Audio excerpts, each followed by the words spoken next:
तो अच्छा भाई जी, मेरी ना एक बात का जवाब दीजिए। अगर आपको पता चल जाए कि आप कल रोड क्रॉस करते ही आपकी डेथ होने वाली है, तो आप क्या करेंगे?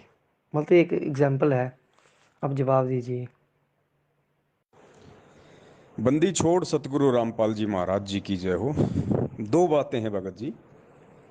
यदि मुझे पता चल जाए कि कल शाम को मेरी डेथ होनी है, और यदि मैं सामान्य प्राणी हूँ, पूज्य गुरुदेव जी की शरण में नहीं हूँ, तत्व ज्ञान से अपरिचित हूँ, तो मैं चिंतित हो जाता। और हर संभव हो सकता है मैं बचने का प्रयास भी करता पता होने के बाद भी। और दूसरा पहलू ये है कि मैं परम पूज्य सतगुरु रामपाल जी महाराज जी का शिष्य हूँ। उन्होंने मुझे अपने तत्व ज्ञान से परिपूर्ण कर रखा है, अपने भक्ति विधान और कर्मों से परिचित करवा रखा है। अतः मेरी कोई प्रतिक्रिया नहीं होती, मैं उस चीज़ का स्वागत करता, क्योंकि मुझे अपने कर्मों पे विश्वास है, मुझे उस भक्ति पे विश्वास है, मुझे परमात्मा के विधान पे विश्वास है। और परमेश्वर की वाणी है कि जिस मरने से जग डरे मेरे मन आनंद, कद मर हूँ कद पाऊँ वो पूर्ण परमानंद। कोई चिंता नहीं होती, कोई टेंशन नहीं होती, कोई हड़बड़ नहीं होती, कोई गड़बड़ नहीं होती। वही सब कुछ मैं करता जो मुझे करना था, जो मैं आज कर रहा हूँ। सत्साई। नहीं भाई जी, आपने बहुत अच्छा जवाब दिया, पर मेरे कहने का मतलब ये है कि अगर आपको पता है, अपने जान लिया अपने बारे में कि मैं कहाँ से आया हूँ, मैं कौन हूँ, मेरा उद्देश्य क्या है, इसलिए आप एक कॉन्फिडेंस से ये बात बोल रहे हो ना। तो ये तो आपने इस बात का जवाब दे दिया। बहुत अच्छा जवाब दिया आपने। पर मैं इस पॉइंट पे आना चाहता हूँ कि देखिए, जैसे कभी साहिब है, ठीक है, वो पूर्ण परमात्मा है, मैं मानता हूँ, हर चीज़ को मानता हूँ। तो उन्होंने, अगर वो अंतर्यामी है, वो सब कुछ पहले से ही जानते हैं। तो जब उन्होंने सृष्टि रची थी, तो उनको ये नहीं पता था कि आगे जाके एक ऐसे ऐसे काल होगा, ऐसे ऐसे मेरे बच्चे उसके जाल में फंसेंगे। तो अगर वो अंतर्यामी थे, तो अगर आम आदमी अपना भविष्य देख ले कोई, तो वो बदल सकता है। ठीक है ना, अपना कुछ बदल सकता है अगर कोई वो कुछ देख ले। तो अगर कबीर साहब इतना अंतर्यामी थे, तो फिर वो कुछ क्यों नहीं बदल सके? मैं ये भी मानता हूँ कि उन्होंने हमें बहुत बार समझाया था कि इस नादान की नादानी को मत देखो। पर लेकिन फिर भी अगर उनको ये पता ही था शुरू से कि मेरे बच्चे इसके जाल में फंसेंगे, ये नहीं मानेंगे, तो उन्होंने आगे सृष्टि ही क्यों रची? बंदी छोड़ सतगुरु रामपाल जी महाराज जी की जय हो। भगत जी, इस बात के भी दो जवाब हैं। पहला जवाब तो ये है कि ये क्रिया परमपिता परमेश्वर कबीर साहिब जी की है। सृष्टि रचना उनकी अपनी मौज, उनकी अपनी मर्जी। एक सामान्य प्राणी होने के नाते और परमेश्वर की गति को किसी भी देश काल और परिस्थिति में ना समझ पाने के चलते हमें इस तरह के सवाल करना जायज़ नहीं है, क्योंकि ये परमेश्वर की रचना के ऊपर सवाल है। नंबर दो, ऐसा उन्होंने क्यों किया जबकि उन्हें पता था कि ये ऐसे ऐसे काल होगा, वो तप करेगा, 21 ब्रह्मांड लेगा, फिर जीवात्माएं उस पर आश्रित होंगी, फिर ये सभी लोग सतलोक से निष्कासित कर दिए जाएंगे, नीचे जाके 84 लाख योनियों में भरमेंगे, भटकेंगे, दुख उठाएंगे। इसका जवाब ये है भगत जी, यदि आपकी शादी हो चुकी है तो आप जी को अच्छे से पता है कि शादी के बाद जब बच्चे उत्पन्न होंगे, और जो बच्चे मैं उत्पन्न करूंगा वो बच्चे भगत जी मरेंगे, डेफिनेटली मरेंगे। और बच्चे मरेंगे तो फिर उनके मरने का बड़ा दुख होता है, बड़ा अफसोस होता है। हो सकता है बच्चों का एक्सीडेंट भी हो जाए, हो सकता है बच्चा अपंग भी पैदा हो जाए, मंद बुद्धि भी पैदा हो जाए, हो सकता है बच्चा आगे चल के कुसंगति में पड़ जाए, बुरे कर्म करने लग जाए, हो सकता है बच्चा मेरी आंखों के सामने भी मर जाए, हो सकता है बच्चा बड़ा होकर शराब पिए, बीड़ी पिए और मेरी पिटाई भी करे। ये सब चीजें पता होने के बाद भी एक इंसान क्यों बच्चे पैदा करता है? अब ये जवाब यदि आप मुझे दे सकते हैं तो मैं समझूंगा कि आपके सवाल में ही आपका जवाब है। यदि आपकी शादी हो चुकी है, आपके यदि बच्चे हो चुके हैं, तो आप जी स्वयं इसका जवाब दीजिए। यदि आपकी शादी नहीं हुई है तो आप जी अपने पिताश्री से इस बात का जवाब ले सकते हैं कि आपने मुझे पैदा क्यों किया, जबकि आपको अच्छे से पता था कि मैं आपकी आंखों के सामने मर भी सकता हूँ। हो सकता है मैं ढंग से पढ़ाई लिखाई ना करता, मैं किसी आतंकवादी संगठन से जुड़ जाता, क्योंकि माथे पे तो लिखा हुआ नहीं था पैदा करने से पहले कि आगे चल के मेरा भविष्य क्या होगा, मैं क्या क्या करूँगा, क्या क्या नहीं करूँगा। तो आपने मुझे पैदा क्यों किया? तो ये दो सवाल भगत जी आपकी बातों के हैं। सृष्टि रचना परमेश्वर की अपनी मौज थी, उन्होंने क्यों रची, क्यों नहीं रची। दूसरी बात, परमेश्वर ने हमेशा जीव को स्वतंत्र रखा है। हम अपने कर्मों की वजह से गधे कुत्ते सूअर बन रहे हैं, सतलोक से निष्कासित हैं। परमेश्वर ने कभी नहीं सोचा था कि ये जीव इस तरीके से वहाँ जाएगा। मतलब उन्होंने अपनी तरफ से हमारी को निष्कासित नहीं किया। परमेश्वर ने आत्मा को हमेशा स्वतंत्र रखा है, फ्री रखा है। जैसा जीव करेगा वैसा अपना भोग भोगेगा।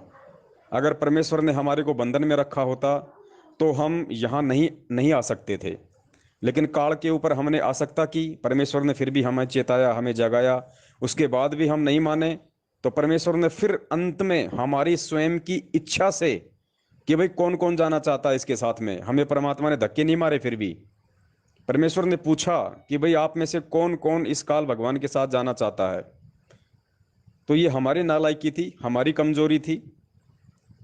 हम सब ने हाथ खड़े किए और आज यहाँ गधे कुत्ते सूअर का जीवन भोगते भोगते, और ये उस परमात्मा की फिर से एक और महान दयालुता का ये एग्जाम्पल है कि इतनी बड़ी गलती करने के बाद भी जो बिल्कुल अक्षम्य है, जिसकी कोई माफ़ी नहीं है, फिर भी उस दयालु परमात्मा ने रहम की, दया की और एक बार हमें पुनः मौका दिया है। तो गलती भगत जी हमारी अपनी है। और इस तरह के सवाल दास समझता है जायज़ नहीं है, क्योंकि ये सवाल बनता ही नहीं है। क्योंकि परमेश्वर की किसी भी क्रिया पे हम उंगली नहीं उठा सकते कि परमेश्वर ने ऐसा क्यों किया। ये क्यों और क्या, ये दो शब्द यदि हम परमेश्वर के लिए और उनकी रचना के लिए यदि हम यूज करते हैं तो दास समझता है कि अभी हम तत्व ज्ञान से अपरिचित हैं। सत साहिब जय हो बंदी छोड़ के। वो तो मैं आपकी बात से बिल्कुल सहमत हूँ, पर लेकिन देखिए ना, मेरी बराबरी या कबीर साहब से मत कीजिए ना। वो तो भगवान है। वो तो मैं समझ गया आप किस पॉइंट पे आना चाहते होगी। अगर मुझे पता है कि मेरी शादी होगी, मेरे बच्चे होंगे, वो मुझे पता है मरेंगे भी, वो दुखी भी होंगे। पर ये तो मैं हो गया ना, ये तो एक दुनियावी बात होगी ना। मैं तो एक दो कौड़ी का जीव हूँ, कुत्ता हूँ। मेरी कबीर साहब से बराबरी मत कीजिए। मैं उनकी बात कर रहा हूँ। हाँ, ये भी आपने बात वैसे जवाब सही दिया है। हम कौन होते हैं उनसे सवाल करने वाले। तो अगर आपने यही जवाब दिया है तो कोई बात नहीं, मैं इससे भी संतुष्ट हूँ।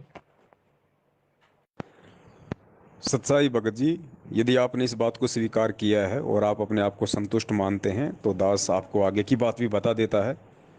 जो परमेश्वर ने दास को जो सद्बुद्धि दे रखी है, जो प्रेरणा दे रखी है, उस आधार से दास ये कह सकता है भगत जी कि ये गलती केवल हमने सतलोक में पहली बार नहीं की है।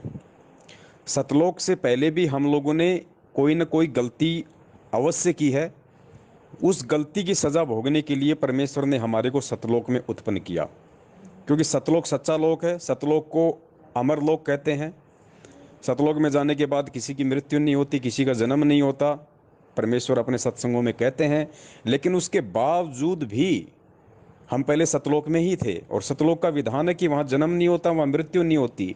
लेकिन उसके बावजूद भी हम काल के ऊपर आस्था करके इस पृथ्वी लोक पे आए काल के साथ। इसका मतलब हमारी मृत्यु भी हो रही है और हमारा जन्म भी हो रहा है, और असंख्यों बार हो रहा है। और फिर परमेश्वर ने बताया कि सतलोक में जाने के बाद इस जीव आत्मा को सार शब्द की कमाई करनी पड़ती है। वो भक्ति का रूप और प्रारूप डिफरेंट होता है। क्योंकि सतलोक जाने के बाद हमारे को ऊपर का जो लोक है, अलख लोक, उसमें जाने के लिए भक्ति करनी पड़ती है। अलख लोक में भी परमेश्वर की सृष्टि है, क्योंकि अलख लोक में परमात्मा अलग पुरुष के रूप में सृष्टि का संचालन करता है। अलख लोक में जाने के बाद फिर हमने ऊपर के लोक, अगम लोक के लिए भक्ति करनी पड़ती है, क्योंकि वहाँ भी परमेश्वर की रचना है, परमेश्वर की सृष्टि है, और वहाँ परमेश्वर आगम पुरुष के रूप में रहते हैं। आगम पुरुष के बाद में फिर हमने ऊपर के लोक, अनामी लोक की भक्ति करनी पड़ती है, क्योंकि अनामी लोक में वो परमेश्वर अकेला रहता है और वो अनामी पुरुष के रूप में रहता है। क्योंकि अनामी लोक में सृष्टि नहीं है, क्योंकि अनामी लोक वो लोक है जहाँ से हमें परमेश्वर ने अपने शब्द से उत्पन्न किया था, सर्जन किया था। और अनामी लोक में जाने के बाद में परमात्मा ने हमारे को जिस शब्द से उत्पन्न किया था, सर्जन किया था, उसी शब्द में परमात्मा हमारे को वापस समा लेगा। अर्थात आत्मा का सदा सदा के लिए झंझट खत्म हो जाएगा। और परमेश्वर की वाणी है कि लोक अनामी जावेगी वहाँ कोन्या मिले चुबारे, आत्मा और परमात्मा वहाँ कोन्या रहते न्यारे। अनामी लोक ही एक ऐसा लोक है जहां आत्मा और परमात्मा का अलग अलग अस्तित्व नहीं है। बाकी सभी लोकों में, नीचे के तीनों लोकों में आत्मा और परमात्मा का अलग अलग रूप है। तो अनामी लोक इस आत्मा का अंतिम मुक्ति स्थल है। अनामी लोक में जाने के बाद परमेश्वर आत्मा को उसी शब्द में वापस समा लेता है जिस शब्द से परमात्मा ने कभी इस आत्मा को सर्जन किया था, आत्मा को उत्पन्न किया था। ये बहुत गहरा रहस्य है, बहुत गहरा भेद है। ये परमेश्वर की विशेष दया के बिना भगत जी समझ पाना बड़ा मुश्किल है, इसलिए दास ने आप जी को ये बताया है। लेकिन सवाल भगत जी बनते नहीं हैं, क्योंकि आगे क्या है, आगे क्या नहीं है, इसकी पूरी जानकारी हमें सतलोक में जाने के बाद ही परमेश्वर देंगे। और सतलोक में जाने के बाद भी परमेश्वर सिर्फ हमें अलख लोक की ही भक्ति का ही रूप बताएंगे, प्रारूप बताएंगे। अलख लोक में जाने के बाद फिर ऊपर के लोकों की। तो भगत जी, दास तो यही निवेदन करेगा कि हमारी कोशिश वर्तमान में इन आगे की चीज़ों की जानकारी को लेके ना हो, हम केवल सतलोक तक जाने की सोचें, क्योंकि सतलोक तक का मार्ग परमेश्वर ने पूरा बता दिया है, दिखा दिया है। तो हमारा जो टारगेट है वो केवल सतलोक तक का होना चाहिए। मान लीजिए किसी बच्चे ने एमबीबीएस करनी है, लेकिन एमबीबीएस करने से पहले उस बच्चे को हाई स्कूल पास करनी पड़ती है। तो एमबीबीएस का सपना तो उसके मन में हो सकता है, लेकिन उसका टारगेट पहले हाई स्कूल होना चाहिए कि मुझे पहले 12वीं क्लास को पास करना है। 12वीं के पास ही मैं एमबीबीएस के लिए कोई फॉर्म भर पाऊंगा, आगे की मैं तैयारियां कर पाऊंगा। तो ये कुछ बातें हैं, उम्मीद करता हूं आप जी समझदार हैं, समझ जाएंगे। सत साहिब, जय हो बंदी छोड़ की।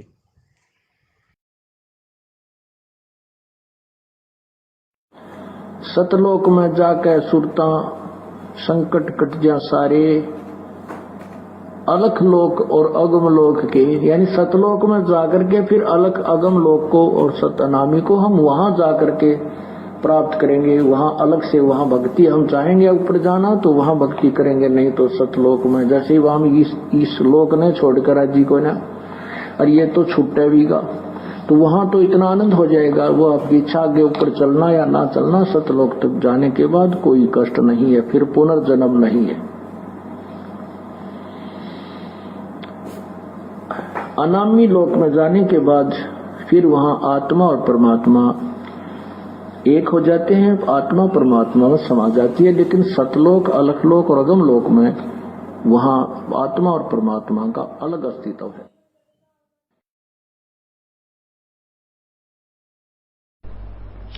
जन्म मरण मिट जावे है सुरता, वो आनंद काया तेरी। सच कहूं ना झूठ रती बुरी, बात मान ले मेरी। सतलोक में जाके सुरता संकट कट जा सारे, अलख लोक और अगम लोक के, यानी सतलोक में जाकर के फिर अलख अगम लोक को और सतनामी को हम वहां जाकर के प्राप्त करेंगे। वहां अलग से वहां भक्ति, हम चाहेंगे ऊपर जाना तो वहां भक्ति करेंगे, नहीं तो सतलोक में। जैसे वहां इस लोक ने छोड़कर राजी को ना, और ये तो छुट्टे भी गा, तो वहां तो इतना आनंद हो जाएगा। वो आपकी इच्छा, आगे ऊपर चलना या ना चलना, सतलोक तक जाने के बाद कोई कष्ट नहीं है, फिर पुनर्जन्म नहीं है। अनामी लोक में जाने के बाद फिर वहां आत्मा और परमात्मा एक हो जाते हैं, आत्मा परमात्मा में समा जाती है। लेकिन सतलोक, अलखलोक और अगम लोक में वहां आत्मा और परमात्मा का अलग अस्तित्व है। भाई जी एक बात और, जैसे जब काल यहाँ से जाने वाला था, ठीक है, तो उसने कहा था कि भगवान जी, कबीर साहिब जी को, कि जो जैसे कर्म करेगा मैं उसको वैसा ही फल दूंगा, मैं किसी आत्मा को दुखी नहीं करूँगा, ठीक है। तो वो तो अब हमारे साथ बहुत अन्याय करता है, वो तो आपको पता ही है, आपको बताने की ज़रूरत नहीं है। तो जब वो हमारे साथ अन्याय करता है तो उसको उसका हिसाब कोई नहीं देना पड़ता। उसको शराब मिल गया, ठीक है, उसको तो एक काम मिल गया कि हमारा, उसने 1 लाख मानव शरीरधारी का नित्य आहार करना है, ठीक है, तो उसका क्या गया फिर? गया तो सब कुछ हमारा ही ना।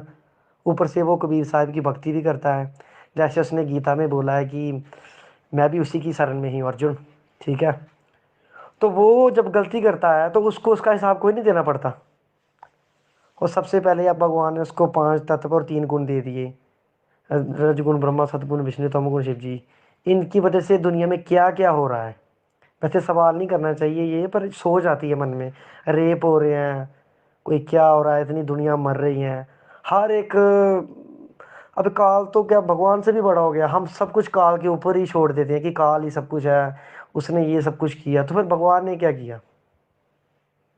भगवान मैं मानता हूँ कि आए हमें समझाने के लिए, ठीक है। भगवान ने हमें आए समझाने के लिए, हम उनकी बात नहीं माने क्योंकि हमारी बुद्धि काल ने भ्रष्ट की हुई है। तो इसमें हमारा भी क्या दोष है? देखिए ना, इसमें हमारा भी क्या दोष है?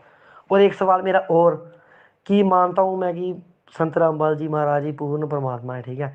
तो वो हिंदुस्तान में ही क्यों आए? इतनी बड़ी कंट्रियां हैं दुनिया में, तो वो क्या भगवान के बच्चे नहीं है?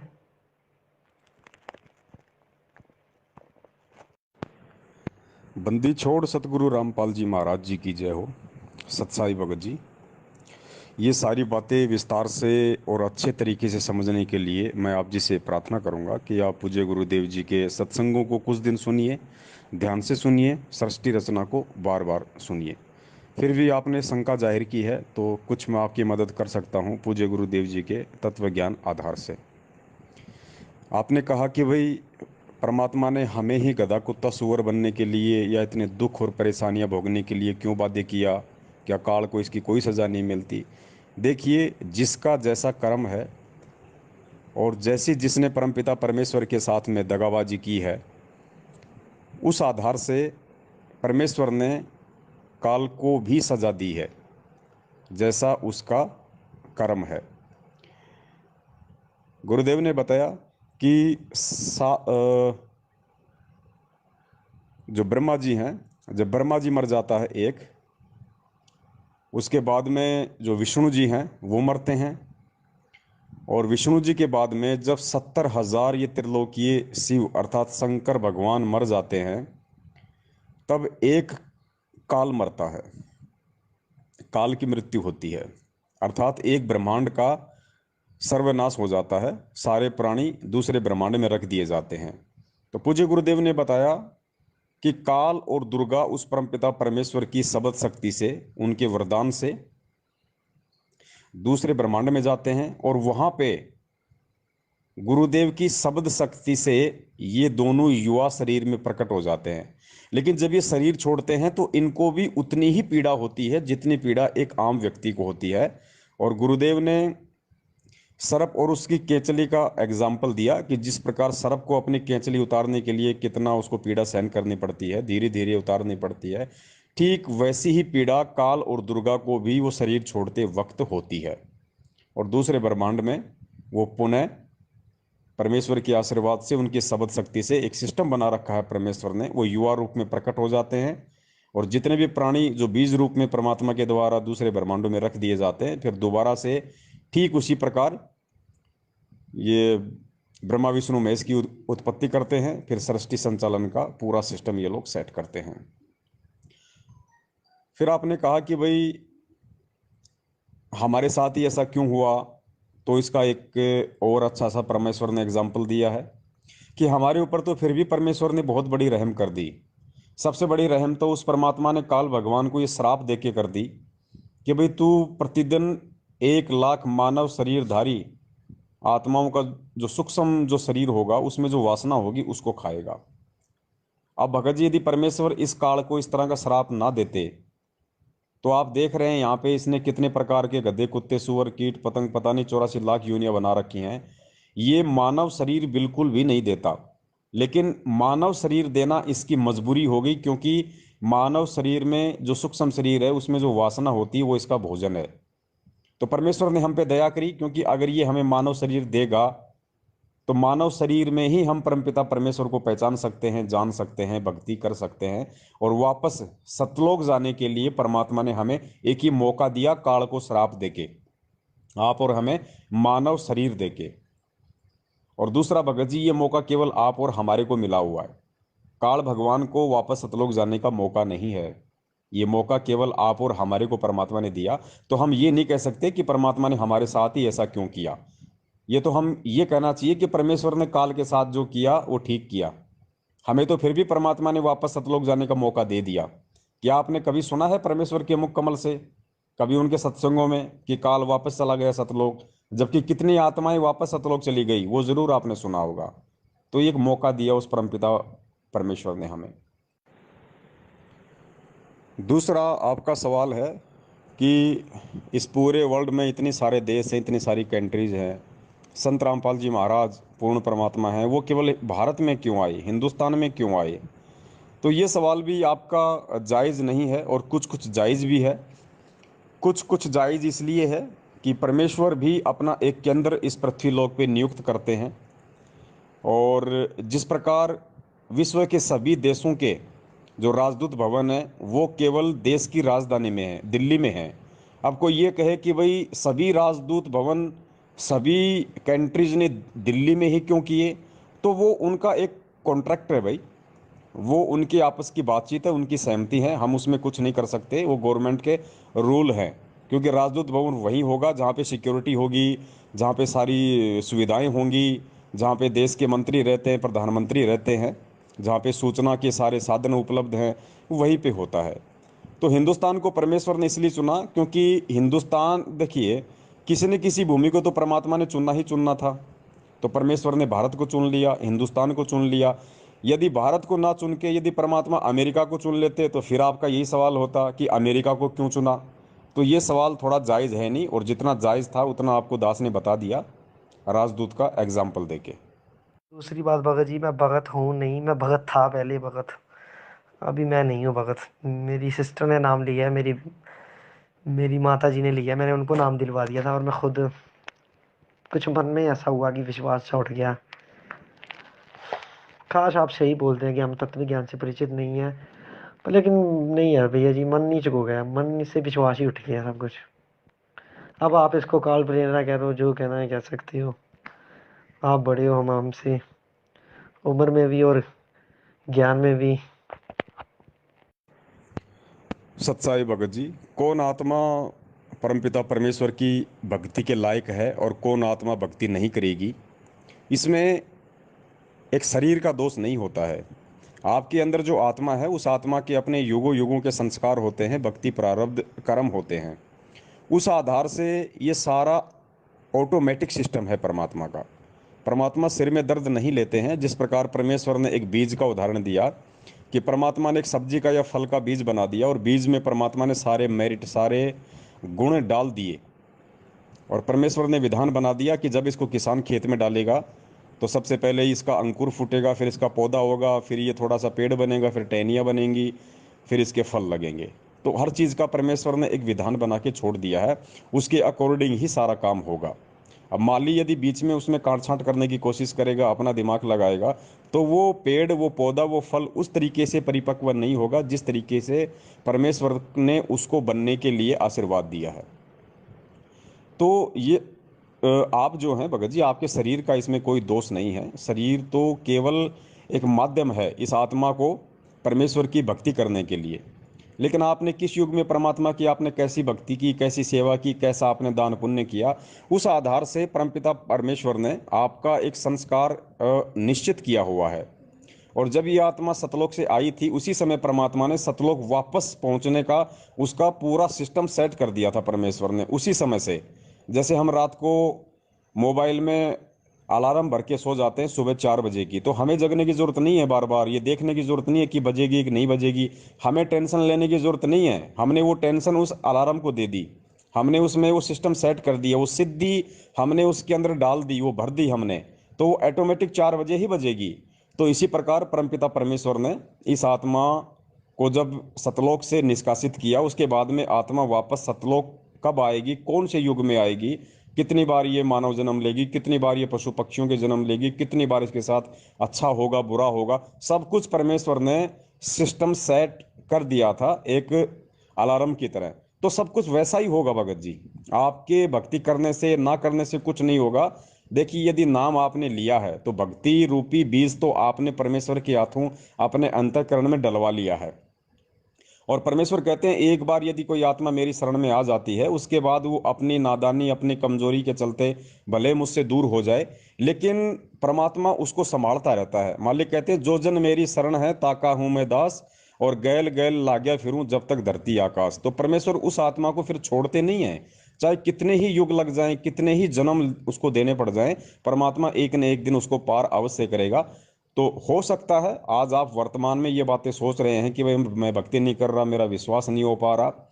ये विश्वास पैदा करना परमेश्वर के बाएं हाथ का काम है। वो चुटकी बजाते ही विश्वास भी पैदा कर दे और विश्वास तोड़ भी दे। तो आप बोल रहे हैं, लेकिन वो परमेश्वर क्या करेगा क्या नहीं करेगा ये उसके ऊपर निर्भर करता है।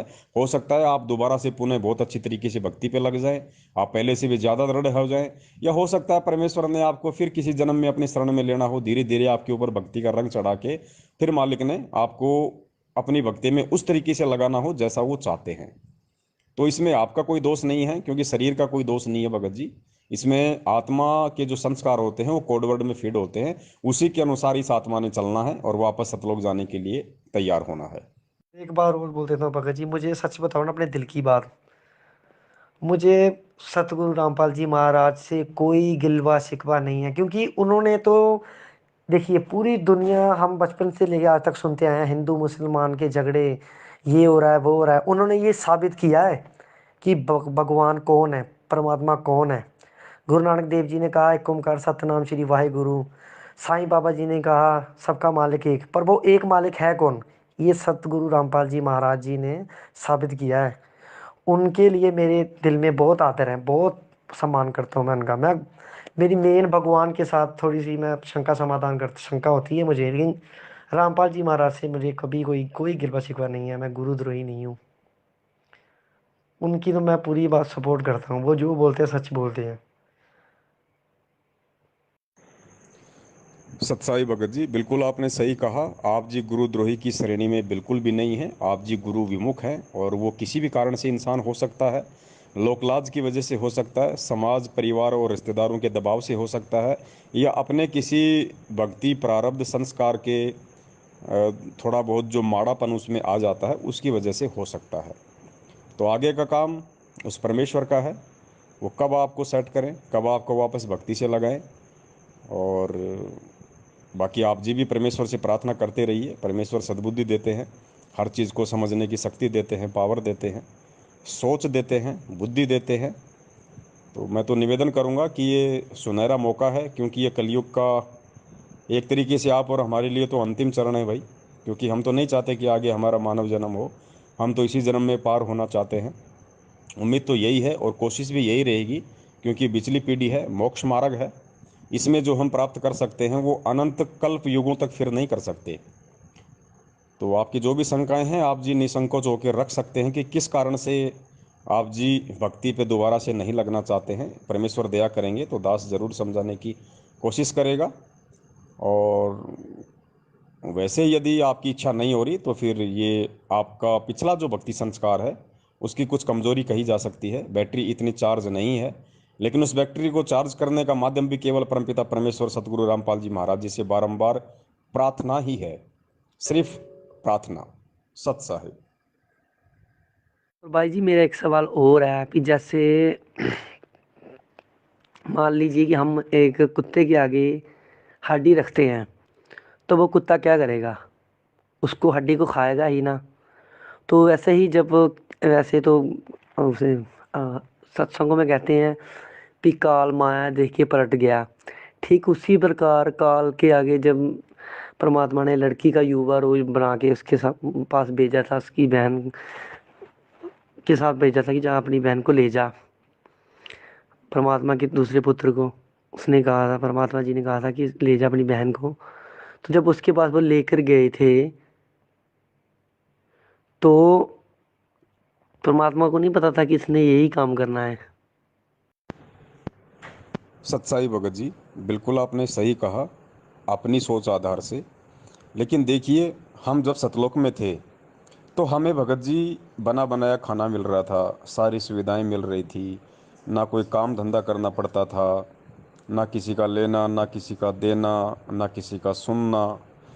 और आप यहाँ अपने व्यावहारिक जीवन में देख सकते हैं, एक जो एमपी एमएलए या किसी बहुत बड़े मंत्री प्रधानमंत्री का जो बेटा होता है वो कितना आवारा किस्म का होता है, उसमें कितना अहंकार होता है, क्योंकि वो यथार्थ जीवन से जुड़ा हुआ नहीं होता है। वो पंख लगा के उड़ता रहता है। उसको आटा चीनी दाल का भाव मालूम नहीं होता है, क्योंकि उसने कभी भी अपनी मेहनत से और अपने बुद्धि विवेक से काम नहीं किया, क्योंकि वो फ्री का खा रहा है। इसलिए उसे ना किसी के दर्द का कोई एहसास है, ना किसी की तकलीफ का कोई एहसास है। तो सतलोक में ये स्थिति हम आप और हम सभी आत्माओं की थी, क्योंकि सतलोक में सिर्फ हमारे को ज्ञान था, तत्व ज्ञान नहीं था भगत जी। सिर्फ ज्ञान था, तत्व ज्ञान नहीं था। और दास ने आपको पहले बता दिया कि ये गलती हमने पहली बार कोई सतलोक में नहीं की। सतलोक से पहले भी हमसे गलतियां बनी हैं, तभी परमेश्वर ने इस प्रोसीजर के माध्यम से, और परमेश्वर ने ये तत्व ज्ञान समझाने के लिए और अपनी महिमा बताने के लिए, अपनी पहचान करवाने के लिए कि वास्तव में परमेश्वर है कौन, परमेश्वर चाहते क्या हैं, इसलिए ये झटका भगत जी परमपिता परमेश्वर जी ने आप और हमें दिया है। अब इस पृथ्वी लोक पे आने के बाद में आज हमें भगत जी उन चीज़ों का एहसास हो रहा है, आज हमें सत्यता का मालूम पड़ रहा है। क्या इतना ज्ञान होने के बाद एक तत्वज्ञानी भगत क्या आज वो गलती कर सकता है जो गलती हमने शतलोक में काल के ऊपर आस्था करके की, जबकि आज तो उसके विपरीत हो रहा है। आज हम उस परमात्मा से आस्था जोड़ने के लिए हम काल जैसी शक्तियों को त्याग रहे हैं, उनको छोड़ रहे हैं। और जैसा आपने कहा कि यदि कुत्ते के आगे हड्डी डाल दी जाए तो वो उसको खाएगा ना। फिर आपने काल का एग्जाम्पल दिया कि परमेश्वर ने दुर्गा के सामने एक युवा और सुंदर लड़की बना के क्यों पेश किया। वो रीजन यही था भगत जी, आप और हम आत्माओं को झटका देने के लिए, हमें सत्यता से परिचित करवाने के लिए। हमारे अंतःकरण में जो मैल जमा था, हम जो पहचान नहीं पा रहे थे उस परमपिता परमेश्वर को, उसकी पहचान करवाने के लिए। जबकि वही हड्डी यदि आज आप और हमारे सामने डाली जाए तो क्या हम उस हड्डी को खाएंगे? बिल्कुल नहीं खाएंगे। आज देखिए परमेश्वर ने कितना चेंज कर दिया। परमेश्वर ने हर चीज को समझा दिया कि भाई ये विषय विकार वासना ही तुम्हें सतलोक से यहां लेके आए थे, तुम्हें फंसा के। और जब तक तुम इन चीजों का परित्याग नहीं करोगे ज्ञान आधार से, जब तक तुम सही और गलत में फैसला नहीं करोगे, परमेश्वर को पहचानोगे नहीं, तब तक तुम सतलोक नहीं जा सकते, उन सुखों को तुम वापस पुनः प्राप्त नहीं कर सकते। तो आज भगत जी हम कुत्तों के सामने यदि ऐसी कोई हड्डी डाली जाए, कोई वासना रूपी हड्डी या कोई लोभ लालच रूपी हड्डी, कोई माया रूपी हड्डी, तो हम तो भगत जी उसकी तरफ देखें भी नहीं, क्योंकि परमेश्वर ने सत्यता से परिचित करवा दिया। तो कहाँ सतलोक वाला गुण आज तक हमारे अंदर है?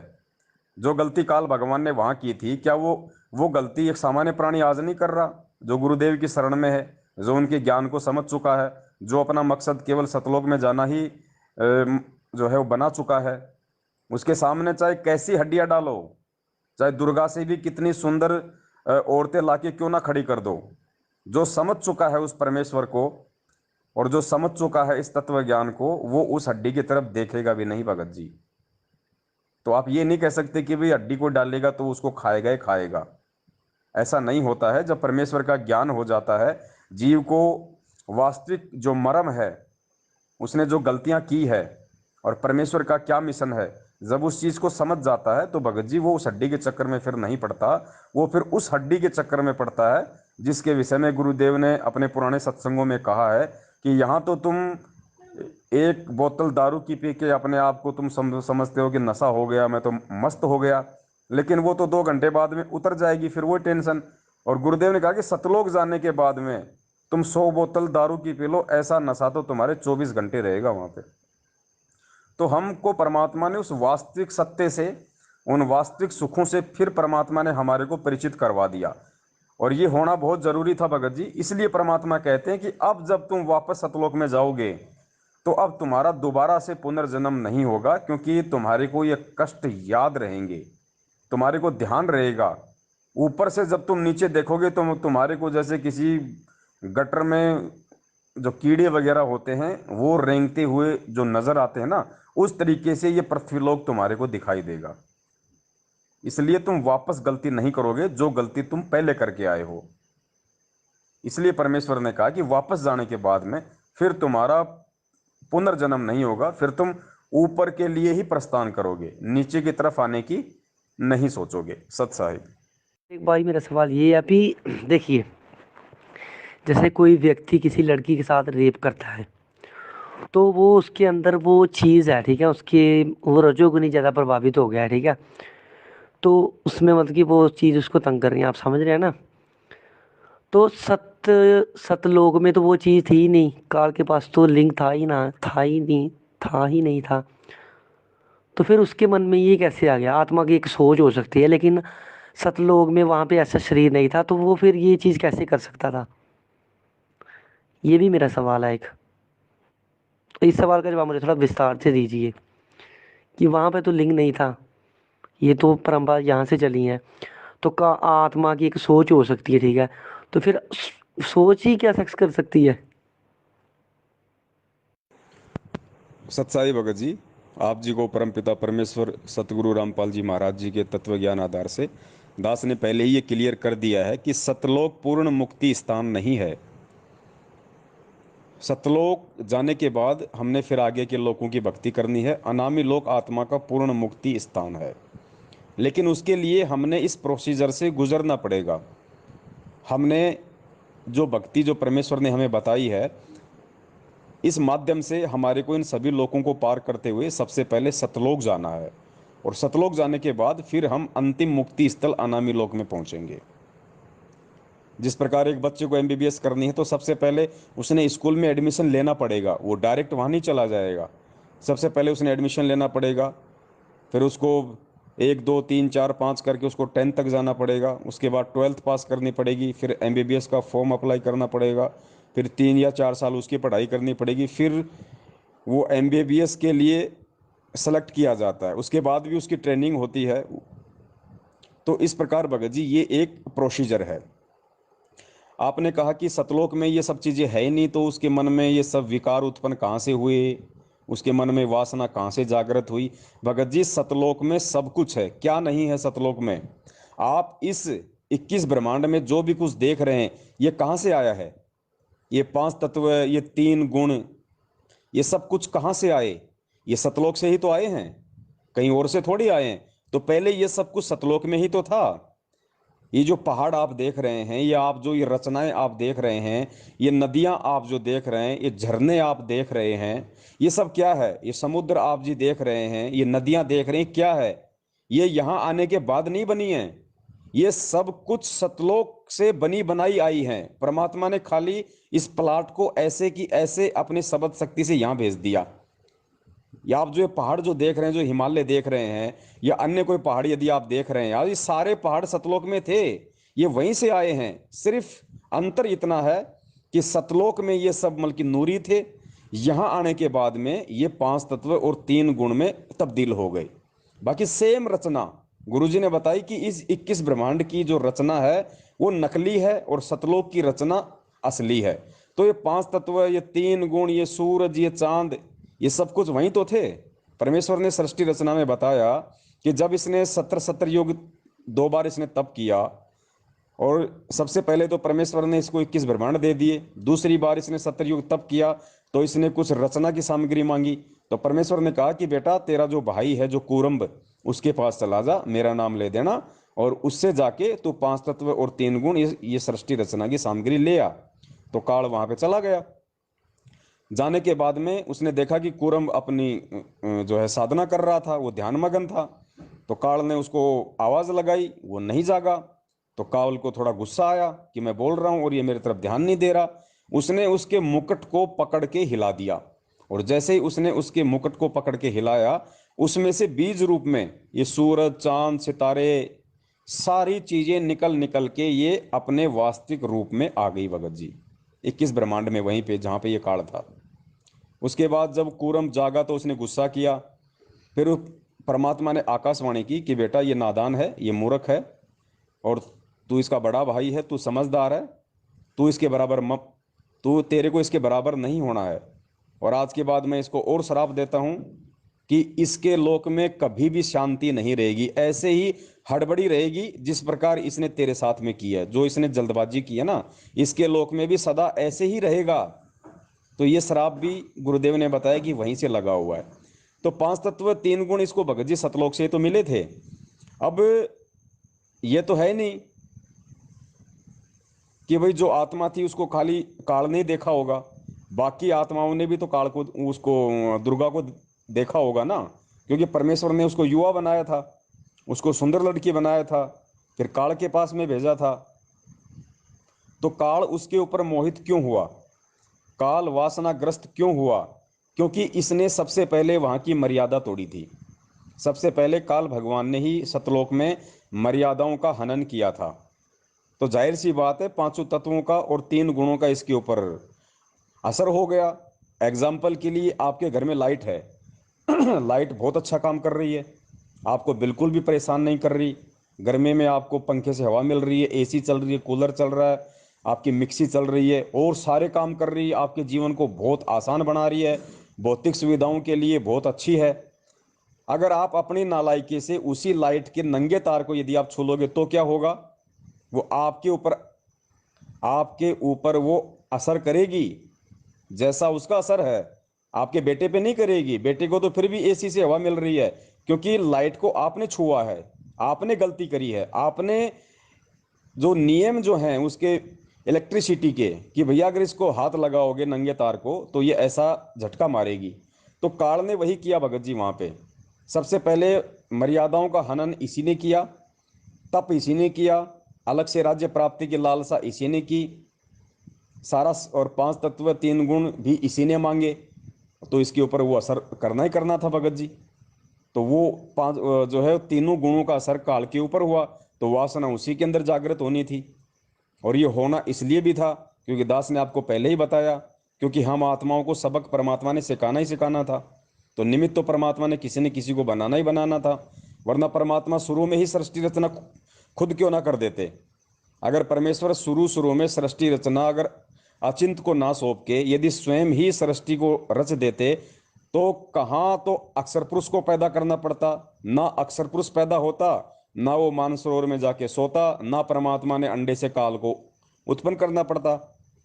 तो ये खेल सारा भगत जी परमात्मा का है। अवगत की गति को हम नहीं जान सकते। दास भी केवल एक आकलन लगा रहा है, ये नहीं कह रहा कि जो मैं जो कह रहा हूं बिल्कुल सही है, लेकिन जितनी मुझे परमेश्वर ने बुद्धि बख्शी है और जो प्रमाण जो संकेत हैं परमपिता परमेश्वर के, उस तत्व ज्ञान आधार से दास केवल ये एक आइडिया लगा रहा है जो दास की नज़र में बिल्कुल सही साबित होता नजर आ रहा है। तो खेल बाकी सारा भगत जी परमपिता परमेश्वर का है। हम उनकी किसी भी क्रिया के ऊपर, इन क्रियाओं के ऊपर स्पेशली हम कोई भी प्रश्न खड़ा नहीं कर सकते। क्यों नहीं कर सकते? क्योंकि जवाब तो हर चीज का है, लेकिन परमेश्वर यदि हमें जवाब दे भी देंगे तो हमारी बुद्धि में आएगा नहीं। कैसे नहीं आएगा? उसका गुरुजी ने एक एग्जाम्पल दिया। गुरुजी ने एग्जाम्पल ये दिया कि एक जो पांचवी क्लास का बच्चा होता है वो भी हिंदी पढ़ना सीख जाता है, और एक बीए और पीएचडी का बच्चा है वो भी हिंदी जानता है, लिखना और पढ़ना। अब यदि कोई पीएचडी की जो पुस्तक है और जो शब्द लिखे हुए हैं, उन शब्दों को पांचवी क्लास का बच्चा पढ़ तो देगा, क्योंकि हिंदी में लिखा हुआ है कि भाई प्रतिरोधक या प्रतिशोध, उसने पढ़ दिया। लेकिन कोई उससे ये कहे कि बेटा इसका मतलब क्या होता है, तो पांचवी क्लास का बच्चा नहीं बता पाएगा कि प्रतिरोधक और प्रतिशोध का क्या मतलब होता है। बीए वाला जरूर बता देगा। तो अभी इन सब बातों को जो सवाल आप कर रहे हैं ये परमेश्वर तो बता देंगे, लेकिन हमारी बुद्धि उनको समझने के लायक नहीं हुई भगत जी, क्योंकि परमेश्वर का तत्व ज्ञान करोड़ों जीबी का है, और हमारी जो मेमोरी है भगत जी वो कुछ एक एमबी की है। समझ रहे हैं? कुछ एक एमबी, और एमबी में भी 90% तो कचरा भरा हुआ है, गंदगी भरी हुई है। ये रागनियां, ये फिल्मी गाने हैं, ये गंदी नजरें, उल्टे सीधे कर्म कुकर्म, गाली गलौच, कचरा भरा हुआ है कुछ एक एमबी के अंदर भी। और परमेश्वर का ज्ञान है करोड़ों जीबी का, तो इतनी आसानी से नहीं समाएगा भगत जी। परमेश्वर ने उसका एक ही माध्यम बताया है। यदि आपने किसी खारे पानी के मटके को मीठा करना है तो उसका एक ही तरीका है कि उसमें मीठा पानी डालते रहो डालते रहो डालते रहो, एक समय ऐसा आएगा वो खारा पानी निकल जाएगा, उसमें खाली मीठा ही पानी रह जाएगा। तो सत्संग सुनना ही इन सब चीज़ों को समझने का एक अंतिम विकल्प है, एक अंतिम माध्यम है। सत्संग। पूरा सवाल भाई, मेरा मन क्यों उठा, इतनी अच्छी लैंड मैंने भगवान की क्यों छोड़ दी? तो सही बात यह है कि मेरी माता जी को ना कोई बाहर या नुस्खा है, कोई बात जो चीज़ होता है ना, कोई भूत प्रेत का, 30-35 साल का दुख है उनको। तो उन्होंने नाम लिया था तो मुझे लगा वो ठीक हो जाएंगी। तो वो रेगुलर करते रहे, उन्होंने मर्यादा का भी पालन किया, थोड़ी सी भोली सी भी हैं वो, भगवान से क्या छिपाए। और सच बोलने में कैसा, सच बोलने में क्यों हिचकिचाएं हम। तो वो ठीक ही नहीं हुई, वो ऐसे तड़पती हैं जैसे कोई मच्छी नहीं तड़पती। तो वो ठीक ही नहीं हुई। तो मेरा इसलिए थोड़ा सा मन, वहाँ से मेरा उठ गया मन, दुनिया में कोई भगवान नहीं है, ऐसा नहीं हो सकता, वैसा नहीं हो सकता। बीच में ठीक भी हो जाती हैं, पर ऐसे पहले भी होता था, फिर नाम लेने से क्या फ़ायदा हुआ। वैसे इतनी बात कहनी नहीं चाहिए, परमात्मा ने अपने सत्संग में सब कुछ बताया है। पर लेकिन मैं ये कह रहा हूँ कि कहीं ना कहीं ये भी एक कारण था। सत्साई भगत जी, परमात्मा अंतर्यामी होते हैं, और आप किस भाव से उनकी पूजा कर रहे हैं, किस भाव से आप उनसे नाम दीक्षा लेने जा रहे हैं, ये उनसे छुपा हुआ नहीं होता है, भले हम उनसे छुपाने की कोशिश करें। आप लोगों के जो भाव थे वो केवल प्रेत बाधा को दूर करवाने तक ही सीमित थे, जबकि परमेश्वर का विधान है और परमात्मा चाहता है कि ये जीव जिसका अनंत युगों के बाद में बिल्ली के भाग का छीका टूटा है, ये सारे जोड़ जुगाड़ इसके सही तरीके से सेट हुए हैं। कलयुग की पिछली पीढ़ी, साक्षरता, परमात्मा आया हुआ, हमें परमात्मा ने अपने समकालीन समय में पैदा किया, भक्ति दी, शरण में लिया। तो हमारा एकमात्र जो मकसद है, जो टारगेट है सतगुरु से जुड़ने का, वो केवल मोक्ष प्राप्ति होना चाहिए। और मोक्ष प्राप्ति के लिए हम तभी जुड़ पाएंगे जब सबसे पहले हम उनके सत्संग सुने, सत्संगों को अच्छे से सुन के हम ये एक धारणा बना लें, एक टारगेट बना लें कि हमें करना क्या है। उसी मकसद से हम परमात्मा से हम जुड़ें। अगर हम मोक्ष के लिए जुड़ेंगे तो फिर भगत जी बाकी की जितनी भी समस्या है, ये प्रेत पुरेत हैं क्या भगत जी, ये तो चुटकी बजाने जितना काम नहीं है परमेश्वर के लिए। यदि हम आत्म कल्याण के लिए परमेश्वर के जो है शरण में आ जाएं तो। लेकिन मकसद ही आप लोगों को केवल प्रेत बाधा से छुटकारा पाना था, तो परमेश्वर को भगत जी हर आत्मा के आगे तक का पता है कि ठीक है, इस नादान की ये प्रेत बाधा तो ठीक हो जाएगी, लेकिन जैसे ही इसकी प्रेत बाधा ठीक होगी, चूंकि ज्ञान इसने समझा नहीं, तो ये इस मार्ग पे नहीं टिक पाएगी। किसी के भी कहने से, सुनने से, या किसी भी सामाजिक दबाव से, या परिवार वालों के कहने से, ताने मारने से ये निश्चित तौर से भक्ति को छोड़ेंगे। और भक्ति को छोड़ेंगे तो आगे इनके जीवन में और ज्यादा कष्ट और परेशानियां आएंगी। तो इस हिसाब से भी भगत जी वो परमात्मा जीव आत्मा को लाभ नहीं देता है। तो मकसद आप लोगों का केवल भूत प्रेत ही भगाने का था भगत जी, जिस वजह से अंतर्यामी परमात्मा ने पहले ही देख लिया। ये बहुत सारी बार परमात्मा सत्संगों में भी बता चुके हैं। अब आप और बाकी आपने ये जाहिर कर ही दिया अपनी ऑडियो में कि भाई जब उनको लाभ ही नहीं हुआ, जब उनके प्रेत बाधा ही ठीक नहीं हुई, तो फिर हम क्या करते उस भक्ति से जुड़ के। तो देखिए, जो बात आप आज कह रहे हैं, ये बात उस परमात्मा को पहले से पता थी, जब तक कि आप लोगों ने नाम दीक्षा भी नहीं ली थी। तो एक रामायण में भी चौपाई है ना, जहाँ की रही भावना जैसी, प्रभु मूरत देखी तिन तैसी। तो वो उसी के अनुसार भगत जी वो फल प्राप्त करता है।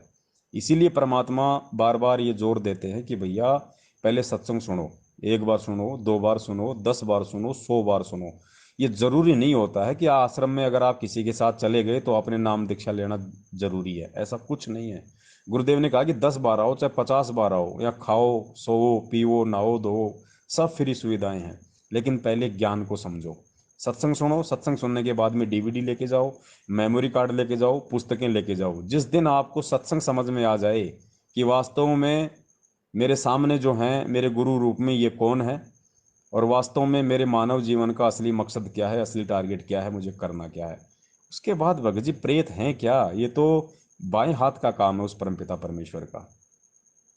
और दूसरी बात भगत जी, ये आपकी माता जी का अपना संस्कार था।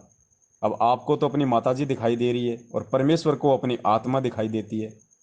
तो मालिक ने तो अपने हिसाब से ट्रीटमेंट करना है ना। अब डॉक्टर के पास कोई जाता है तो वो तो डॉक्टर ने देखना है कि इसका रोग किस प्रकार का है। तो डॉक्टर आपके कहने से ये थोड़ी है कि भाई शाम को ही मेरी माता जी को ठीक कर दो, शाम तक मेरे माता जी को ठीक कर दो। माता जी को हो गया कैंसर, माता जी को लगेंगे 2 साल, तो आपके कहने से काम नहीं होगा।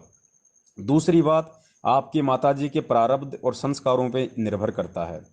अब जैसे कोई जुकाम का मरीज है, वो तो हॉस्पिटल में जाते ही 2 घंटे में ठीक हो जाए, 2 दिन में ठीक हो जाए। और एक पूछ गए वहाँ पे कोई कैंसर का, कोई एड्स का रोगी, उसको 5 साल भी लग जाए, उसका लंबा ट्रीटमेंट भी चलेगा।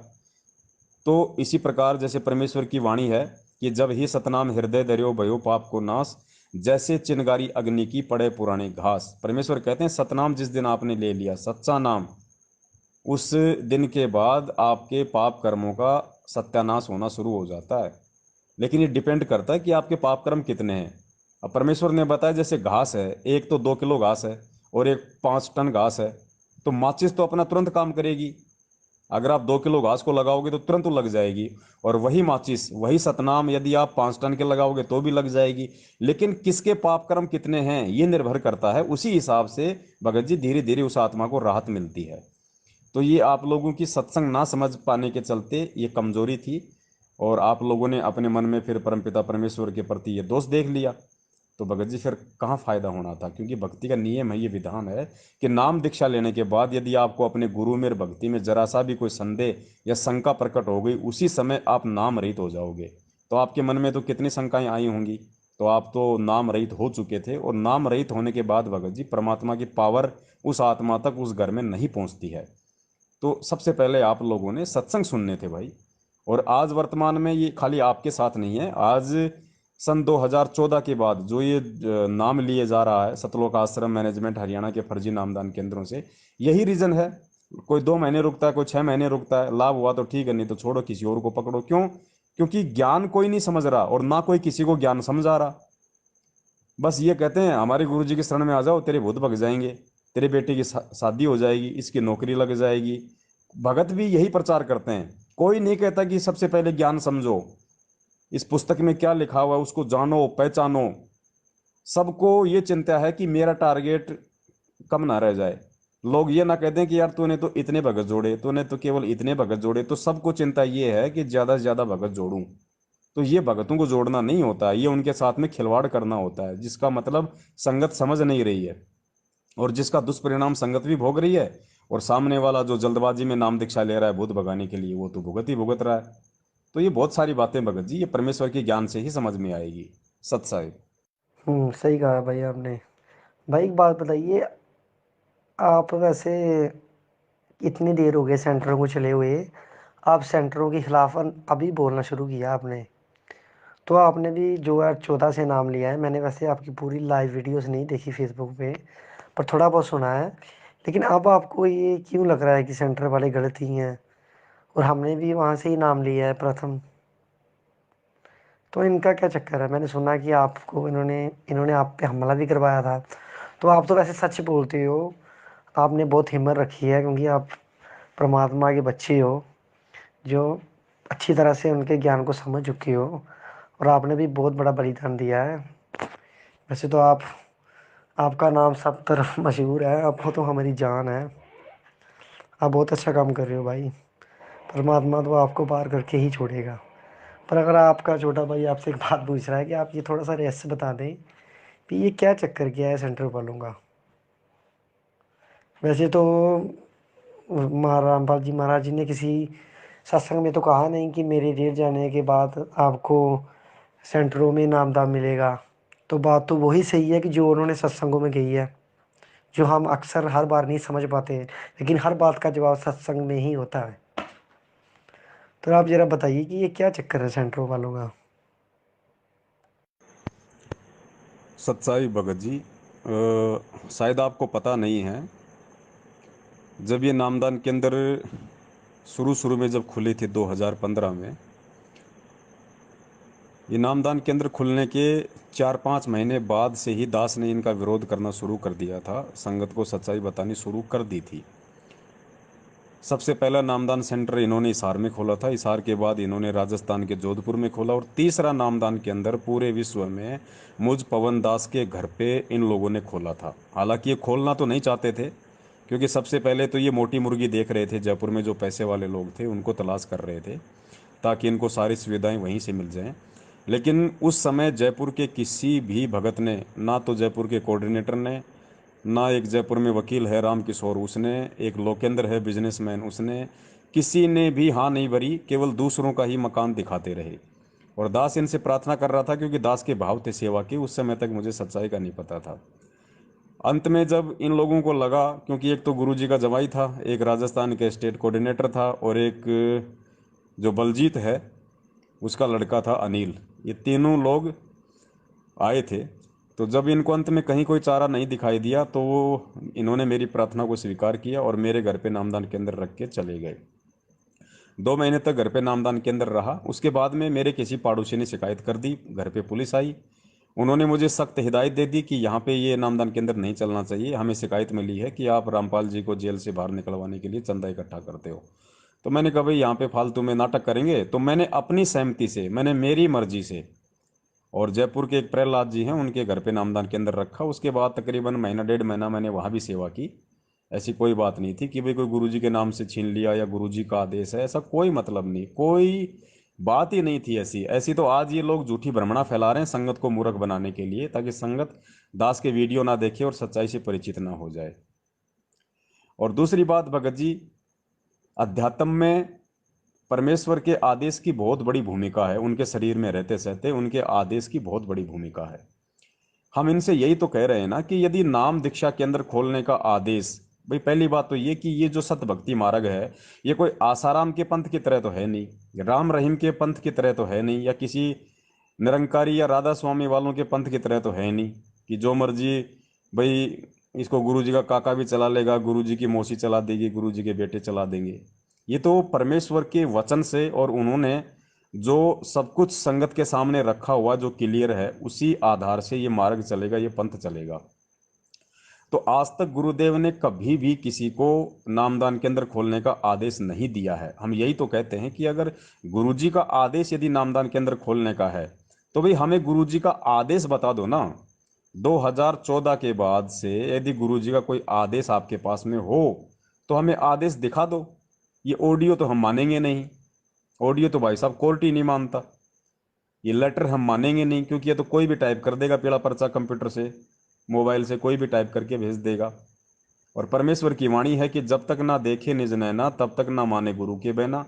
अध्यात्म में, सत भक्ति मार्ग में काल इतनी बड़ी सूक्ष्म चाल चलता है, ऐसे ऐसे दाव खेलता है। इसलिए परमेश्वर ने हिदायत दी अपने बच्चों को कि जब तक ना देखे निज नैना, जब तक तुम अध्यात्म की कोई भी बात अपनी आंखों से ना देख लो, कानों से ना सुन लो, तब तक अपने गुरुदेव की बातों पे भी यकीन मत करना। गुरुदेव की बातों पे यकीन ना करने का मतलब है कि चाहे तुम्हें कोई कितना ही गुरुदेव का नाम लेके कोई आदेश दे, भरमाए, यकीन नहीं करना, क्योंकि वो काल की सूक्ष्म चाल होगी तुम्हें भरमाने के लिए, भटकाने के लिए।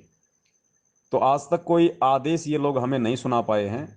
गुरुदेव का कोई भी वीडियो ये लोग हिसार जेल से नहीं ला पाए हैं, जबकि ऐसी बड़ी बड़ी डींग मारते हैं कि हिसार जेल से 500 पेज की पुस्तकें लिख के आ रही है। कितनी पुस्तकें इन्होंने संगत में प्रचारित कर दी। आए दिन ये दिन में 2 या 3 पीले पर्चे निकालते हैं और कहते हैं कि गुरुजी ने भेजे हैं लिख लिख के।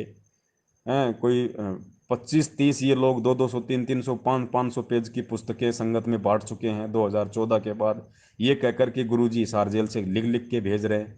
तो बताइए फिर वीडियो क्यों नहीं आ सकता, जबकि गुरुजी के भाई महेंद्र ने तो खुद अपनी ऑडियो में जिक्र किया है कि जेल में क्या नहीं जा सकता। जेल में तो अफीम भी जाती है, जेल में गांजा भी जाता है, जेल में मोबाइल भी जाता है।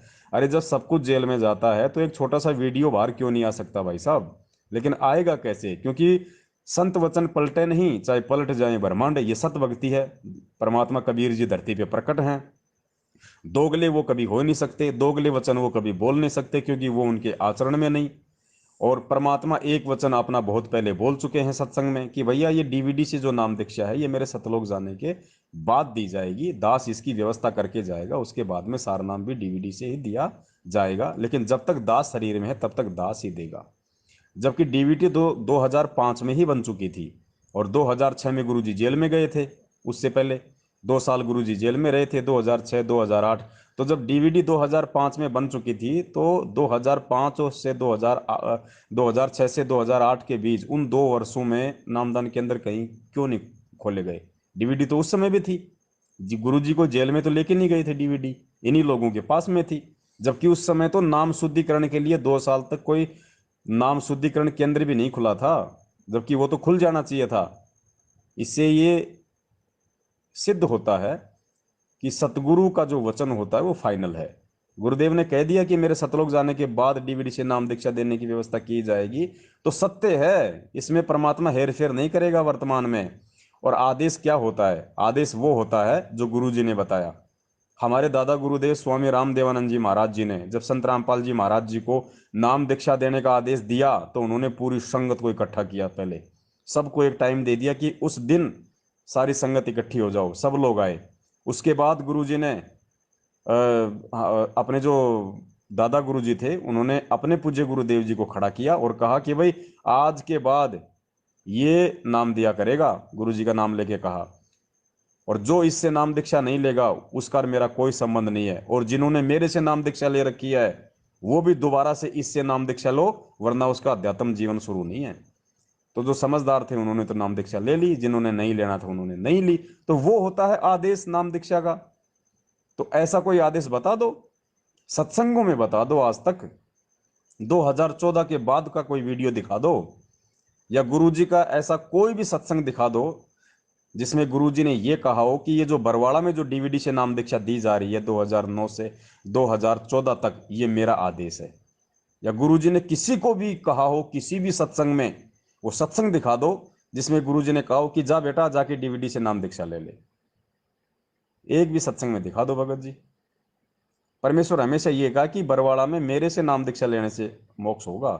इस चीज को कोई समझ नहीं पाया, लेकिन इतना क्रेडिट परमात्मा ने इस मैनेजमेंट की मनमानियों के चलते, जो 2009 से डीवीडी से नाम दीक्षा दी जा रही थी, इतना क्रेडिट परमात्मा ने अवश्य दे दिया कि उस समय परमात्मा आश्रम में मौजूद थे और जो भी व्यक्ति नाम लेके आता था परमात्मा उसको अपना आशीर्वाद दे दिया करते थे दर्शनों के समय, ताकि उसका नाम भगत जी जुड़ जाता था, जिस वजह से उन आत्माओं की भक्ति चल रही है। वरना आज वर्तमान में आप देख लीजिए, जिसका कोई पिछला संस्कार बहुत अच्छा है, जिसके पिछले भक्ति प्रारब्ध कर्म अच्छे हैं, वो तो ठीक ठाक चल रहा है, वो तो ना नाम लेता तो भी ठीक ठाक चलता। और जिसके पिछले भक्ति प्रारब्ध कर्म है नहीं, जो दुखी था, परेशान था, किसी के कहने से यहां से नाम ले रहा है, उसकी दुर्गतियां हो रही हैं, लोग एक्सीडेंट हो के मर रहे हैं। महाराष्ट्र का जिक्र मैं बार बार करता हूं, 2 बस भर के आ रही थी पिछले साल हिसार तारीख पे जाने के लिए, 13 भगत मर गए एक्सीडेंट में, 13 भगत मर गए जिसमें बच्चे भी शामिल थे, 4 के तो सिर धड़ से अलग हो गए। बताइए कहाँ रक्षा हुई उनकी? क्या गलती कर रहे थे? क्या सभी ने गलती कर रखी थी? क्या सभी के नाम खंड थे? वो तो गुरुजी के दर्शन के लिए जा रहे थे ना। जो गुरुजी के दर्शनों के लिए महाराष्ट्र से इतना खर्चा करके हिसार आ रहा है, उसकी कहाँ मर्यादा खंड होंगी? उसके कितने अच्छे भाव होंगे, लेकिन फिर भी उसकी मौत क्यों हुई? क्योंकि वो मनमाना आचरण था। मैनेजमेंट के कहने पर ये लोग चल रहे हैं, गुरु के आदेश पे नहीं चल रहे। गुरु ने कभी इशारा आके धक्के खाने के आदेश नहीं दिए। परमात्मा ने अनमोल नाम दे दिया, भक्ति दी, सत्संग दे दिया, सुमरण दे दिया, बैठ के अपनी भक्ति करो, बाकी काम मेरा है, मैं कब आऊंगा कब नहीं आऊंगा, क्या खेल है क्या खेल नहीं है, मैनेजमेंट के तलवे चाटने की क्या जरूरत है? इतना ज्ञान लेने के बाद तो उनकी दुर्गतियां हो रही हैं, उनकी दुर्गतियां होंगी, उसको कोई रोक भी नहीं पाएगा जब तक वो आत्मा गुरुदेव के ज्ञान को आधार नहीं बनाएंगी। और ये चीजें भगत जी सभी के समझ में नहीं आती हैं, क्योंकि इसका भी एक बहुत बड़ा रीजन है। परमात्मा कहते हैं शब्द सैन सतगुरु की पहचान है, पाया अटल सुहाग रे। वो अटल सुहाग सतलोक में वो अमर परमात्मा उसी आत्मा को प्राप्त होगा जो सतगुरु के सत्संगों के संकेतों को समझेगा और उस आधार से अपनी रहनी करनी को करेगा। क्योंकि कहते हैं ना, समझदार को संकेत ही काफी होता है। जैसे कहीं कोई बातचीत हो रही होती है और दूर दूर 2 आदमी खड़े हैं, तो वो आपस में संकेत से समझा दिया करते हैं। वो संकेत से क्यों समझ गया दूर खड़ा आदमी? क्योंकि वो उसके संपर्क में है, वो उसके विचारों से परिचित है, वो क्या कहना चाहता है इशारों इशारों में, उंगली से या अपने चेहरे से वो समझ चुका कि ये क्या चाह रहा है, ये क्या मंगवा रहा है, ये क्या चाहता है। तो वही समझ पाया जो उसके संपर्क में है, जो उसको अच्छे से जानता है, जो उससे परिचित है। तो सतगुरु के सत्संगों के संकेतों को भी वही आत्मा समझेगी जो युगों युगों से उस परमेश्वर की सेवा करते आ रही है, उस परमेश्वर के निकट रही है, उस परमेश्वर के लिए उसने कुर्बानियां दी हैं। वही आत्मा, उसको परमात्मा युगन युगन का माल कहते हैं। जैसे मीरा के लिए परमात्मा ने ये शब्द प्रयोग किए, नानक जी के लिए प्रयोग किए, धर्मदास जी के लिए प्रयोग किए कि साधु सेती मस्करी चोरा नाल खुशाल, मल अखाड़ा जीतेंगे युगन युगन के माल। साधु सेती मस्करी, जिसने पिछले जन्मों में परमात्मा के साथ में मजाक किया, उनकी निंदा की, साधु सेती मस्करी, और चोरा नाल खुशाल, नकलियों के साथ में लगे रहे, पत्थर पूजा में लगे रहे, और कहते हैं मल अखाड़ा जीतेंगे। इस भक्ति रूपी जो ये अखाड़ा है, ये वही जीतेंगे जो होंगे युगन युगन के माल। तो ये बहुत गहरा आध्यात्मिक रहस्य है भगत जी। मैं निवेदन करूंगा आप जी दोबारा से इन सभी चीज़ों को समझते हुए, मद्देनज़र रखते हुए परमपिता परमेश्वर जी की भक्ति में लगिए, उनके सत्संग सुनिए, पूरा समझने का आप जी प्रयास कीजिए परमेश्वर के मिशन को, उनके यहाँ आने के मकसद को। और कहते हैं सुबह का भटका हुआ शाम को घर आ जाए तो उसको भटका हुआ नहीं कहते हैं। आप जैसे हजारों की संख्या में भगत भाई बहन हैं जो बरवाला कांड के बाद में और इस पूरी घटनाक्रम को देखते हुए, क्योंकि ज्ञान इतना वो समझ नहीं पाए थे और उन्होंने गुरुजी में दोष निकाल लिया कि ऐसा करने की क्या जरूरत थी, ऐसा क्यों किया, ऐसा क्यों हो गया, अगर ये परमात्मा थे तो। अरे भैया, यहाँ परमात्मा को ही कष्ट सहन करने पड़ते हैं, ये काल कसाई का लोक है। यहाँ ये कोई नया काम थोड़ी है। आप सतयुग से अब तक का देख लीजिए, परमेश्वर को एक सुख से एक गिलास पानी भी नहीं पीने दिया हम नीचों ने। सतयुग में मनु जैसे परमात्मा के पीछे पड़े रहे, ना त्रेता में जीने दिया, ना द्वापर में जीने दिया, ना 650 साल पहले गुरुजी आंखों में आंसू भर भर के बताते हैं कि उस परमात्मा के साथ में कैसी कैसी बदमाशियां की।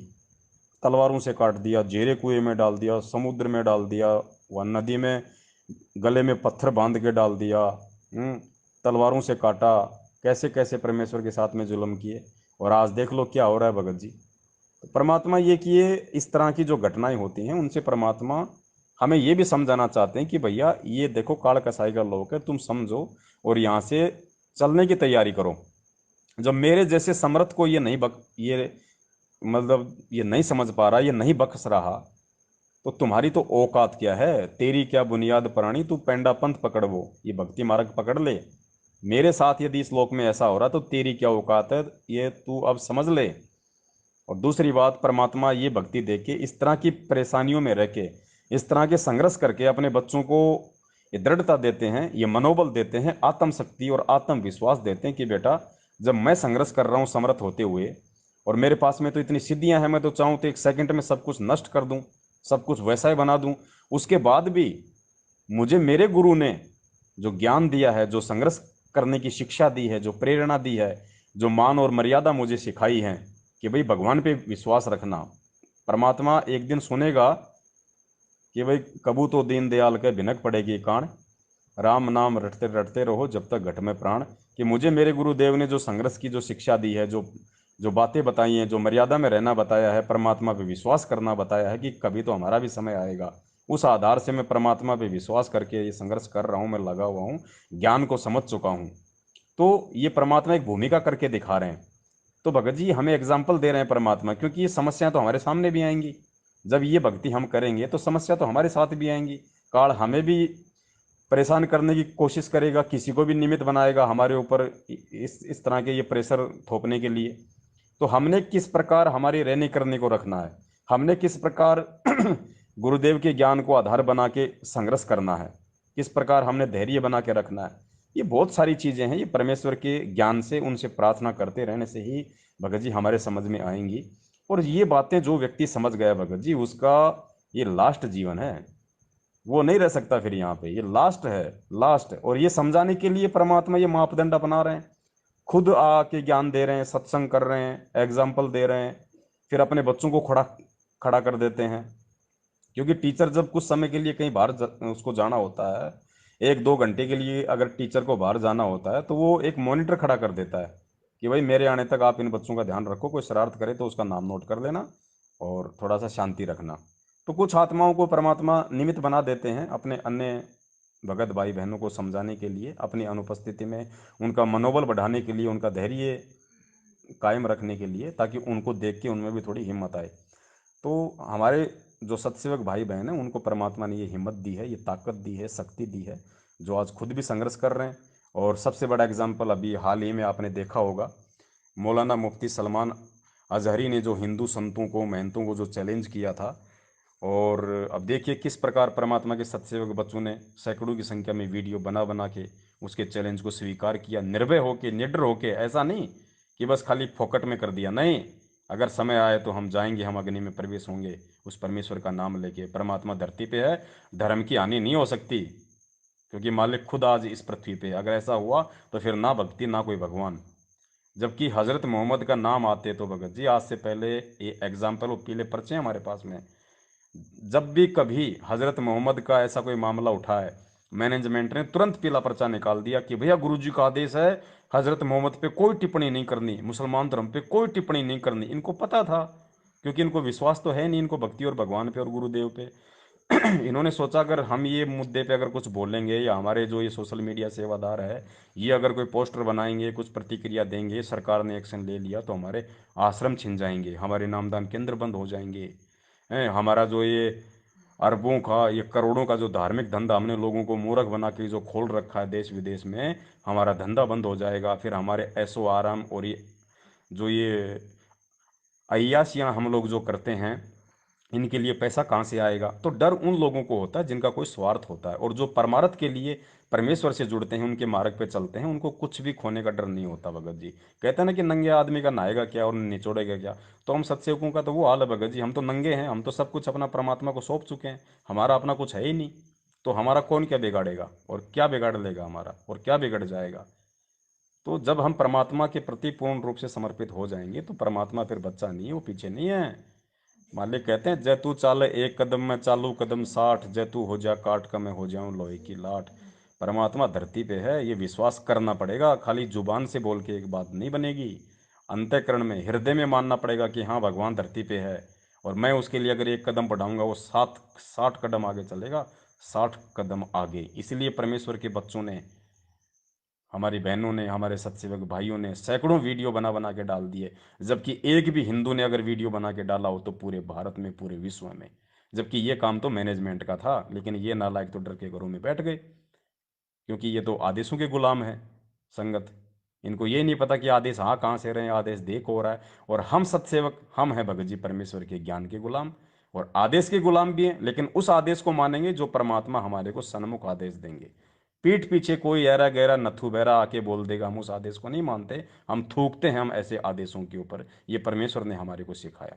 सत साहेब जय हो। बंदी छोड़ की, बंदी छोड़ सतगुरु रामपाल जी महाराज की जय हो।